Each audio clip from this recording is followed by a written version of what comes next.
Hi friends, welcome to Skyflare Networks. ఈరోజు ఆంధ్రప్రదేశ్ అసెంబ్లీలో ఒక ఆసక్తికర సీన్ చోటు చేసుకుంది.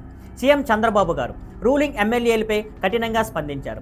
అసెంబ్లీలో కొంతమంది ఎమ్మెల్యేల వ్యక్తిగత అభిప్రాయాలు, టాపిక్స్ని తెలుసుకొని చర్చలోకి తీసుకువచ్చినందుకు సీఎం చంద్రబాబు అసంతృప్తి వ్యక్తం చేశారు.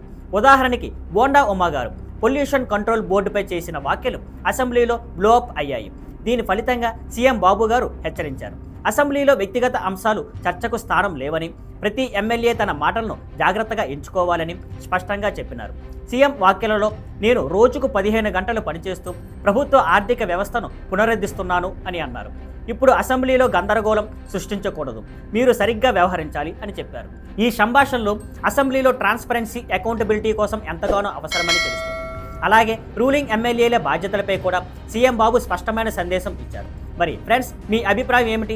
అసెంబ్లీలో పర్సనల్ టాపిక్స్ చర్చించడం సరి అనుకుంటున్నారా? కామెంట్స్లో మీ వ్యూస్ షేర్ చేయండి. See on Skyflare Networks. Thank you for watching. Please like, share and subscribe.